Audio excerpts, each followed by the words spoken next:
নবী করিম সাল্লাল্লাহু আলাইহি ওয়াসাল্লাম মসজিদে নববীর ভিতরে বয়ান করছেন। সকল সাহাবারা সামনে বসা। একজন বৃদ্ধা মহিলা, জীর্ণ শীর্ণ চেহারা, গোল পাগল আউল পাউল চুল, তার চেহারার মধ্যে মলিনতা এসে গিয়েছে, শরীরের যে জামা কাপড় নোংরা হয়ে গিয়েছে। একজন মহিলা বিশ্বনবী সাল্লাল্লাহু আলাইহি সাল্লামের সামনে মসজিদে নববীর ভিতরে প্রবেশ করলেন। বিশ্বনবী তাকে দেখিয়ে দাঁড়িয়ে গেলেন। সুবহানাল্লাহ পড়েন। একজন জীর্ণ শীর্ণ ময়লা পোশাক পরা, সেরা তালি দেওয়া পোশাক পরা মহিলা মসজিদে নববীতে প্রবেশ করেছেন সাহাবাদের সামনে। বিশ্বনবী বয়ান করছেন, তাকে দেখে বিশ্বনবী দাঁড়িয়ে গিয়েছেন। সুবহানাল্লাহ বিহামদিহি। দাঁড়িয়ে যাওয়ার পর বিশ্বনবী তাকে দেখে মাথাটা নিচ করলেন, মাথাটা হেড করলেন। এরপর মাথার থেকে তার পাগড়িটা খুলে তার পায়ে নিচে বিছায়া দিয়েছেন। সুবহানাল্লাহ। কিছুক্ষণ যাবত বিশ্বনবী তার সামনে কথা বলছেন। কথা বলা শেষ হওয়ার পর যখন মহিলা মসজিদে নববী থেকে বের হয়ে গেলেন, বিশ্বনবীকে সাহাবারা জিজ্ঞাসা করলেন, ইয়া রাসূলুল্লাহ, ইয়া হাবিবাল্লাহ, কে এই মহিলা? এত জীর্ণ শীর্ণ চেহারা, তার চেহারার মধ্যে বড়লোকের কোনো ভাব নাই। এত বাদশাহ, এত দেশের রাজা, এত বড় বড় ধনী, এত বড় বড় ব্যক্তি আপনার সামনে আসে, আপনি আপনার মাথার চাদর খুলে দেওয়া তো দূরের কথা, দাঁড়িয়েও যান না।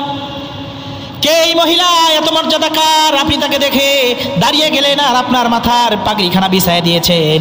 বিশ্বনবী এই কথা শোনার পর নাতি চোখ দিয়ে পানি দরদর করে ছেড়ে দিয়েছেন। সুবহানাল্লাহ পড়েন। বিশ্বনবী বলছে, ও সাহাবারা, তোমরা হয়তো তাকে চেনো নাই। আমার জীবনে আমার মায়ের ভালোবাসা, আমার মায়ের বুকের দুধ আমার কিসমতে তেমন হয় নাই।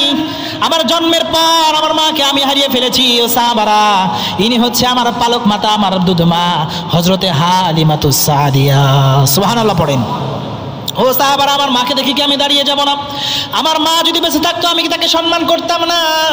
এই মা আমাকে 2 বছরে যাবত তার বুকের দুধ খিলিয়ে বড় করেছেন। সুবহানাল্লাহ পড়েন।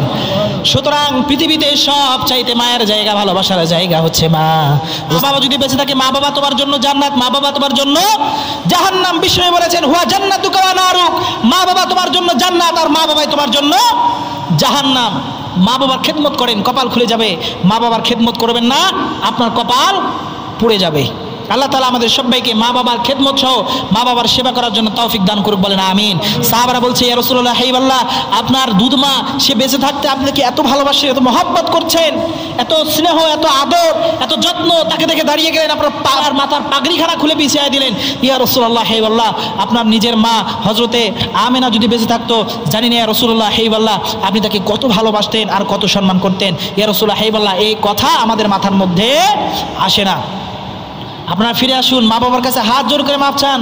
আমি আপনাদের ইমাম সাহেব আপনাদের পায়ে পড়ছি, পা ধরে বলছি, মায়ের কাছে মাপ চান, মায়ের কাছে ক্ষমা চান। লজ্জার কোনো কারণ নাই। মা যদি মাফ করে দেয়, আপনি যতই গরিব হন আপনার কপাল খুলে দিবে কে? আর আপনি যতই ধনী হন, যতই সম্পদ থাক, মা যদি নারাজ থাকে, আপনার দুনিয়াও ধ্বংস, পরকালেও ধ্বংস।